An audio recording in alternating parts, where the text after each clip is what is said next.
Hola, ¿cómo les va? Buenas noches, gracias por acompañarnos en Contragolpe, como todos los sábados. Bueno, la política local no nos da respiro.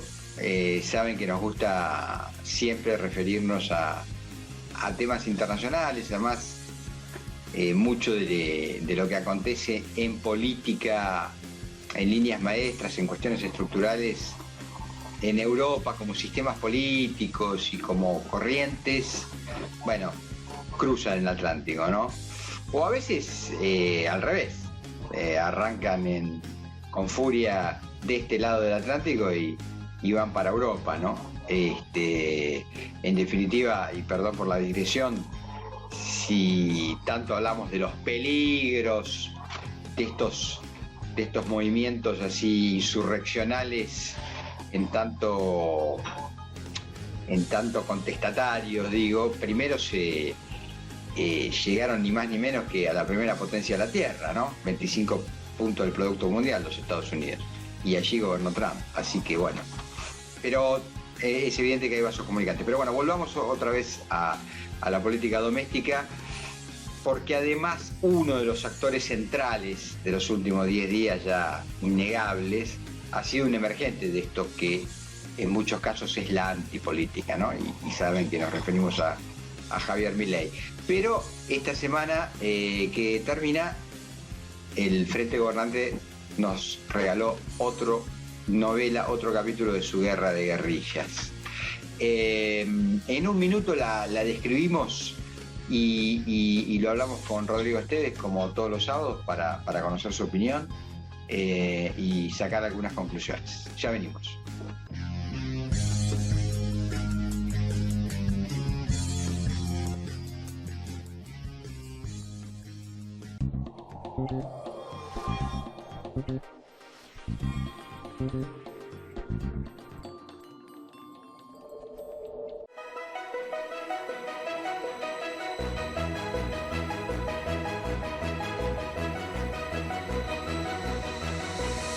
La transformación no para. En San Juan, con grandes oasis productivos, potenciamos la agroindustria vitivinícola y olivícola. Lideramos la inversión minera y el desarrollo energético. En esta tierra hay oportunidad, una oportunidad auténtica. San Juan. Señoras y señores, en el Banco Ciudad queremos que saques tus proyectos del banco de suplentes. Queremos bancarte para que juegues, para que encares tus sueños, para que vuelvas a sentirte titular de todo lo que querés hacer. Entra al Ciudad, vení al banco que te banca.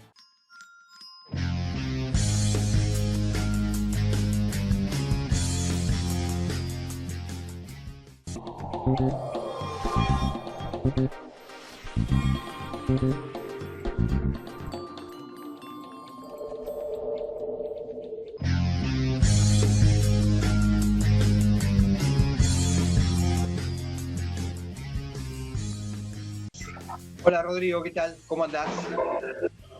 Muy buenas noches, ¿cómo estás, Roberto? Bien, bien. Describirte esta situación para conocer tu valoración y adelanto la opinión en la descripción que hago. Bueno, como decíamos, esta semana la interna oficialista nos regaló otro Blitzkrieg, otra guerra relámpago, ¿no? Una vez más, Larroque, que pareciera ser la voz cantante, ¿no? de la cámpora, es decir, ahí hay como roles.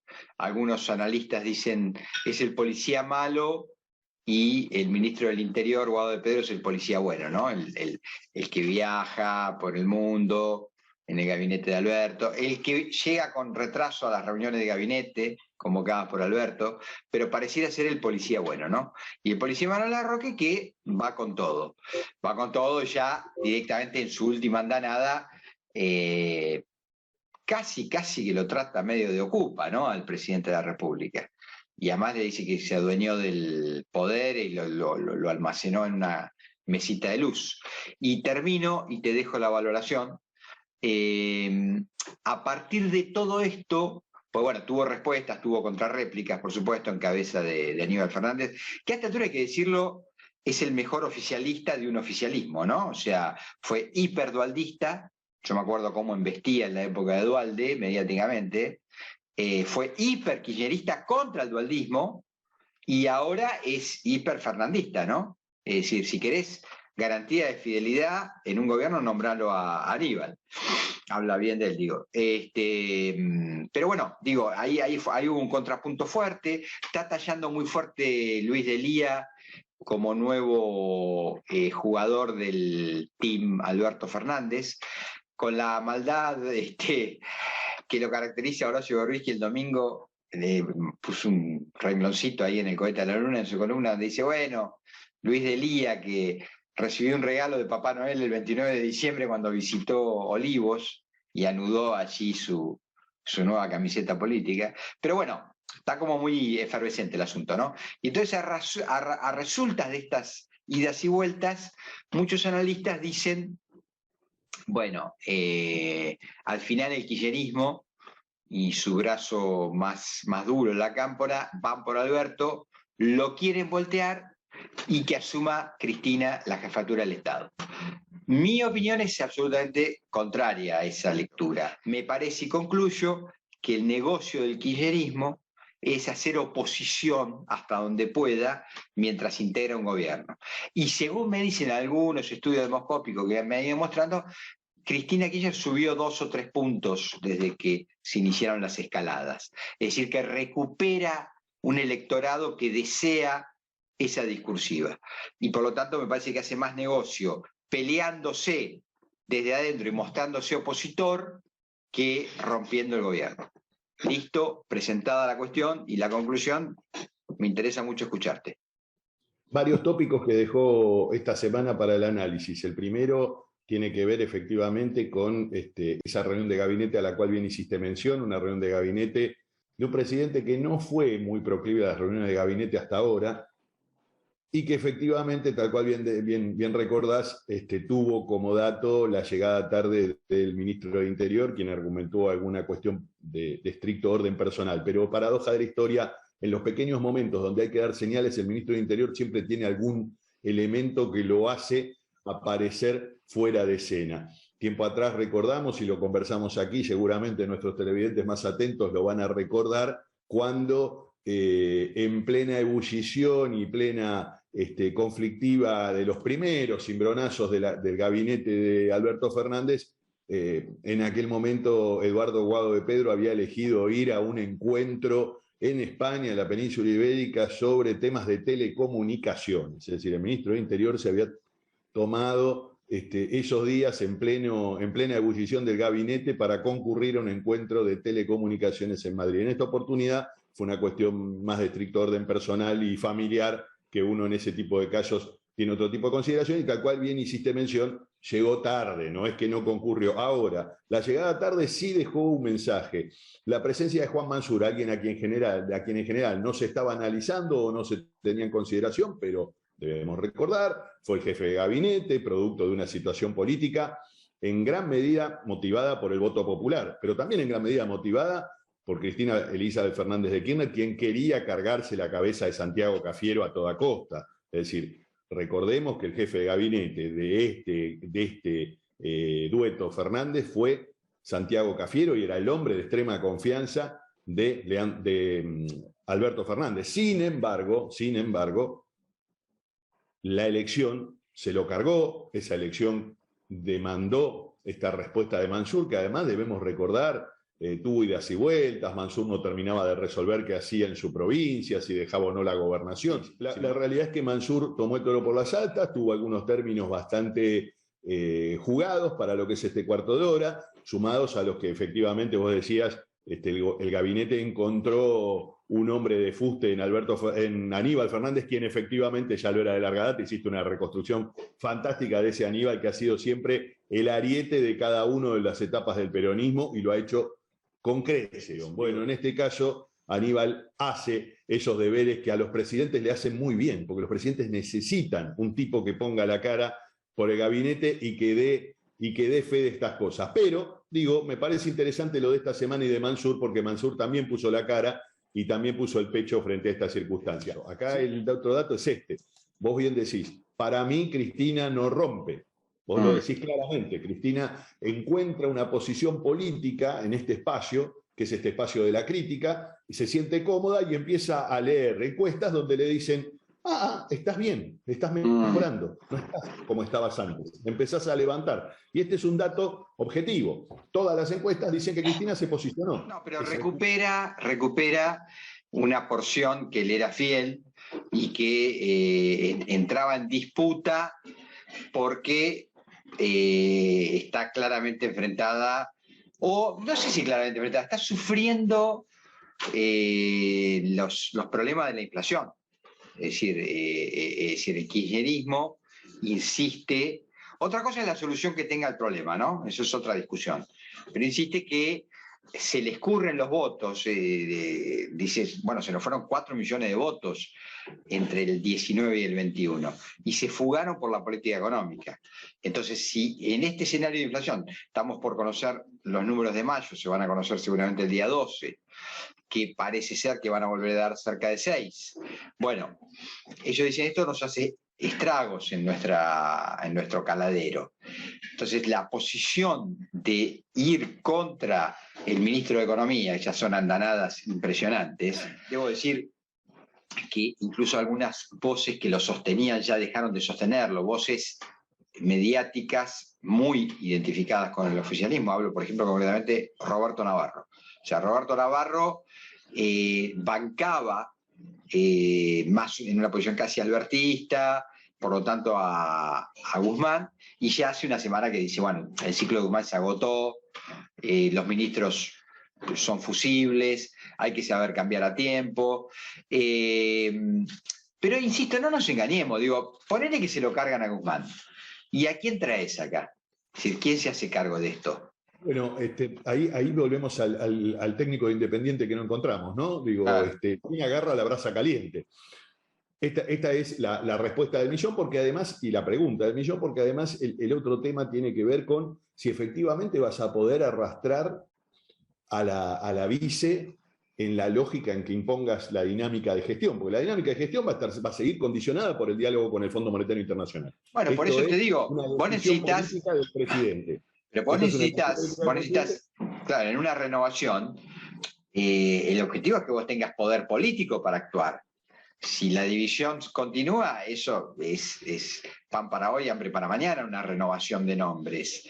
El programa del kirchnerismo es mayor distribución del ingreso. Bueno, vos también, yo no estoy valorando el diagnóstico, estoy diciendo las soluciones que se proponen. Entonces vos deberías ir a buscar renta, o lo que ellos llaman renta extraordinaria, vía impuestos, para volcarlos al consumo interno. Una vez más, necesitas poder político para eso. Vos tenés un parlamento fragmentado. O sea, hoy sacás leyes que aumenten, por ejemplo, retenciones. No sé, ¿no? ¿Qué opinás? Vos sos un hombre que domina acá entra en escena la lógica parlamentaria. Acá entra en escena otra figura política de la cual también tenemos que depositar la mirada, que es la de Sergio Massa, que es el hombre que, si por un lado decimos que en la cámpora está el abuenador, o la imagen del abuenador detrás de Guado de Pedro, del otro lado debemos decir que Sergio Massa nunca perdió ese lugar. Sergio Tomás Massa siempre tuvo ese lugar del diálogo de ambos, y esta semana lo demostró una vez más porque dialogó con la vice y minutos después se fue a almorzar con el presidente. Es decir, está haciendo o intentando cumplir esa función, con algún guiño claramente de la vice, porque la vice no lo recibiría de no mediar, que hay un guiño personal. Si bien nosotros, y seguramente la mayoría de nuestros televidentes, que son bastante memoriosos, recuerdan los muchos destratos de Cristina durante muchos años con Sergio Massa, el tiempo ha demostrado que ha cambiado su actitud para con el actual presidente de la Cámara Baja. El otro dato en torno al actual presidente de la Cámara Baja es que viene de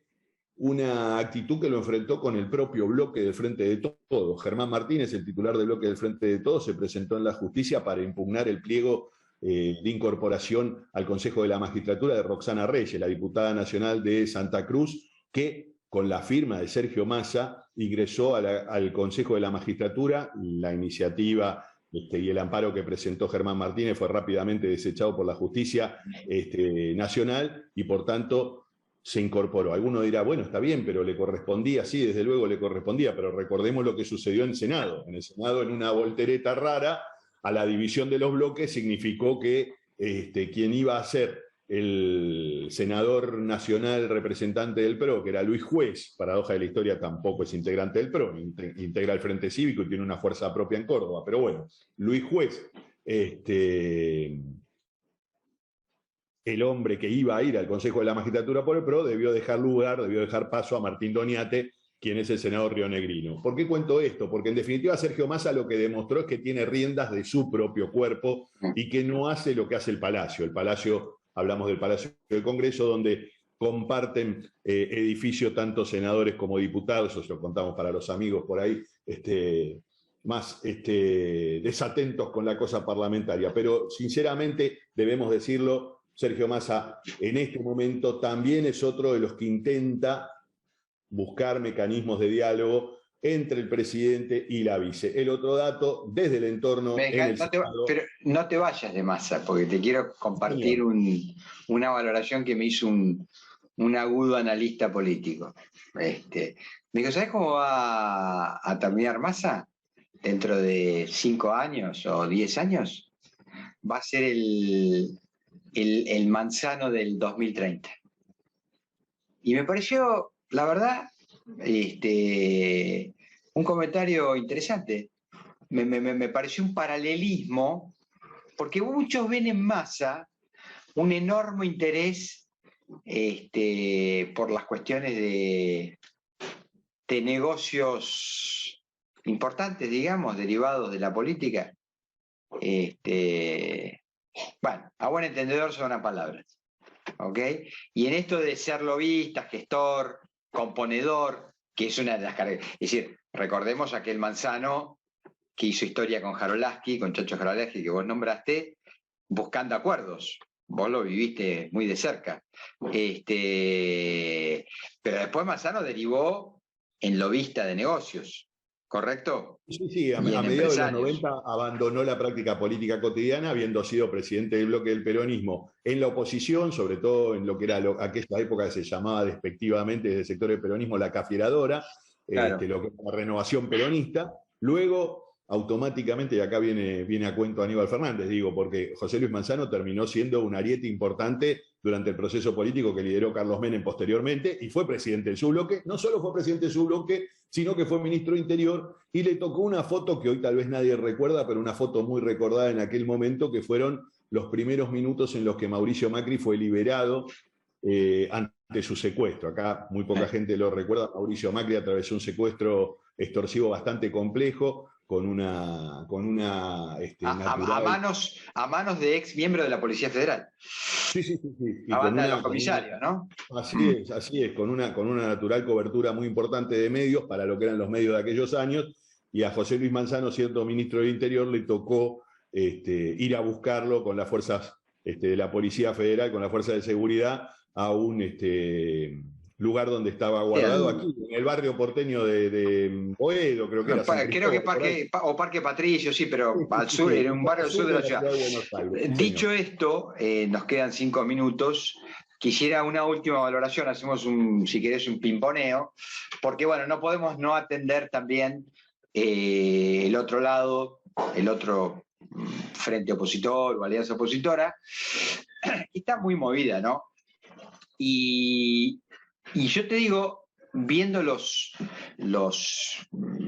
semana que termina, el fin de semana pasado, una enorme cantidad de encuestas. Yo no sé si a vos te llama la atención cómo aparecieron encuestas una tras de la otra, donde todos valoran el crecimiento de Milei. Cuando hablas en off con algunos encuestadores, incluso con encuestadores que encuestan para empresas, con lo cual daría la impresión que son testimonios fuera de la operación política, como arma arrojadiza, que muchas veces es la encuesta, te dicen que la verdad de Milei es que él hoy está entre 15 y 20 puntos, dependiendo de los márgenes de error, no en 25. Igual es una enormidad de votos, y también te dicen que al no tener responsabilidad de gobierno y no haber gobernado, es el que más puede crecer. ¿ok? Porque no tiene un pasado que lo condene, por decirlo de algún modo. Me dijeron dos cosas a mí al respecto esta semana. Que se prevé una inminente operación en contra de Milei, no, la verdad es que no sé de qué índole, pero una operación de desgaste evidente, y que la posibilidad de ruptura de la alianza opositora, en cabeza de la figura de Bullrich es cada día más considerada. Último chisme, último de verdad, y te cedo todo para que cierres. A Horacio Rodríguez Larreta, por las dudas, me dicen que le acercaron 3 opciones de partidos articulados nacionalmente por si se llega a fracturar este frente opositor y hay que armar dispositivos legales. Más allá de que vos me podés decir, para eso, si continúa aliado al radicalismo, le resuelve todos esos problemas, está bien. Pero la política es muy dinámica. Todo tuyo. Ahora sí, vamos a Juntos por el Cambio, que ya no es más Cambiemos, y en Juntos por el Cambio, claro, sí, bien lo decís, la UCR, la Coalición Cívica, el Frente Cívico en Córdoba, el PRO a nivel nacional, un entente de fuerzas que suele reunirse. Esta reunión nacional de la otra semana, que estalló en crisis horas después, porque Patricia Bullrich dice que no entendió lo que habían firmado, no entendió lo que escribió, o no comprendió, o no estaba de acuerdo, en una reunión a la que efectivamente llegó tarde, pero en la cual quienes participaron de esa reunión y tuve oportunidad de conversar me dicen que Patricia Bullrich sabía fehacientemente de qué iba la cosa y qué es lo que se estaba escribiendo, porque lo redactó, ¿no? Redactó el documento. Tomó una notebook y lo redactó, claro, participó de su redacción, pero claro, lo que no tomó dimensión era lo que iba a pasar al otro día, lo que iba a suceder, y la andanada de críticas que nacieron desde algunos medios que me parece que también están inquietos por instalar la figura de Javier Milei. Sobre las encuestas, he leído más o menos las mismas encuestas, probablemente alguna no y alguna sí,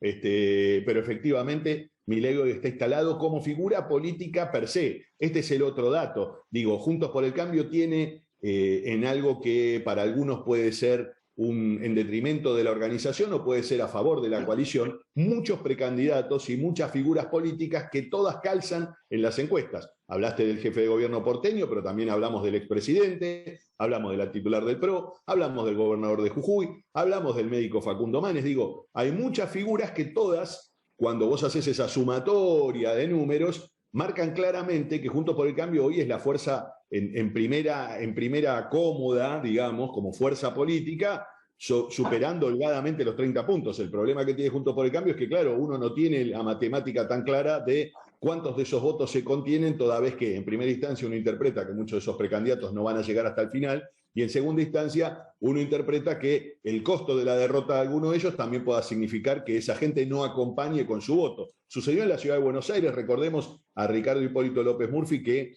acompañó a María Eugenia Vidal y fue a una primaria picante, interesante, donde también estaba el exministro de Salud, Alfred Rubinstein. Robustecieron la lista de Vidal, pero a la vez, debo decir, después quedó claro que no pudo contener todos esos votos, y de ahí, como vos bien decís siempre lo de los caladeros, de ahí algo llevó Javier Milei. Entonces, no tenga duda, porque ahí hay un dato también, y estamos muy forzados a cerrar por el tiempo. Hay figuras que logran representar mejor lo que expresa otro candidato. Es decir, a ver, hay espejo entre Milei y Bullrich. No hay tanto espejo entre Milei y López Murphy, más allá de que los dos asuman posiciones liberales en economía. Esto es evidente, la gestualidad, la estética, el discurso. Hay una cuestión de actitudinal, total. Sí, entonces, eso juega. Y por último, y te dejo cerrar a vos, cerrarlo, pero te quiero decir esto, vos bien me describís todos los candidatos que quieren jugar. Lo que yo vengo insistiendo, Rodrigo, es no descarto en los dos grandes espacios políticos, los dos frentes, rupturas, eso digo, nada más, rupturas. Sí. Bueno, acá lo de Patricia Bullrich empieza a cobrar cuerpo de otro modo. Patricia Bullrich se quedó sin partido, que era el Partido Unión por Todos, se incorporó al PRO, asumió la titularidad del PRO, una cuestión que para algunos que tienen larga tradición en la democracia y en la política es importante, ser presidente de un partido político a nivel nacional. En el PRO no lo es. Fue un cargo menor, fue una salida elegante para aquella Patricia Bullrich, a la cual bajaron en muy malos términos de su pelea con María Eugenia Vidal, que Otra hubiera sido la historia de esta ciudad si Patricia Bullrich se hubiera permitido a dar esa batalla en aquel momento contra María Eugenia Vidal. Pero bueno, eso es harina de otro costal. Lo que sí, pero metiste una pica en Flandes, ¿eh? Casi te diría que déjalo, porque me parece que lo tenemos que asumir como historia contrafáctica. ¿Qué hubiera pasado si era Bullrich la candidata en la ciudad con Milei? ¿Lo dejamos planteado, te parece? Porque me parece que es una discusión de análisis político y estratégico. Finalmente, claro, seguramente es ese destrato el que termina llevando la presidenta del partido como un dato menor, tal vez para muchos, que nunca dimensionaron lo que iba a representar el uso de esa titularidad de parte de Patricia Bullrich, que supo utilizarlo muy inteligentemente. Finalmente, el otro dato tiene que ver con el otro sector del radicalismo. Yo te hablé de Gerardo Morales y te hablé de Facundo Manes. Ahora hay otro sector, tal vez el más dinámico, el más generacionalmente renovador, que es el que lidera Martín Lustó a nivel nacional, que hoy se lanzó en Santa Fe como movimiento nacional, con candidatos y precandidatos en todos los distritos. Puyaro en Santa Fe, De Loredo en Córdoba, Tetaz en la provincia de Buenos Aires y el propio Lustó en la ciudad de Buenos Aires. ¿Qué te quiero decir con esto? Que si ¿Es formal eso, Rodrigo? ¿Es formal? Lustó anuncia su candidatura como candidato a alcalde de la ciudad de Buenos Aires. Avanza como jefe de gobierno y está caminando sin barullo, sin prensa, sin movilizaciones, pero está caminando en torno a eso, conociendo un poco las cuestiones que tienen que ver con el manejo cotidiano de la administración de la ciudad, sobre todo tomando contacto con los funcionarios tal vez de segunda línea, aquellos que ponen el pecho todas las mañanas en las comunas, en los centros de asistencia tal vez de mayor proxemia que tiene la ciudad, que los hay muchos, la descentralización de los últimos años a partir de la autonomía generó eso, y Lustó está recorriendo los barrios tomando contacto con esos funcionarios que no siempre son de su sintonía, ojo, dialoga con los funcionarios de todos los sectores. Recordemos que allí conviven la coalición cívica, el radicalismo, pero también muchos sectores de PRO. Rodrigo, nos vamos. Queda un panóptico, ¿te parece planteado? Bullrich como figura que hubiera sido dique de contención de Milei, y este otro espacio radical y su perspectiva lo dejamos abierto y le aderezamos lo que la semana seguramente nos va a regalar, la que viene. Abrazo. Nos vemos el sábado que viene en Contragolpe. Chao.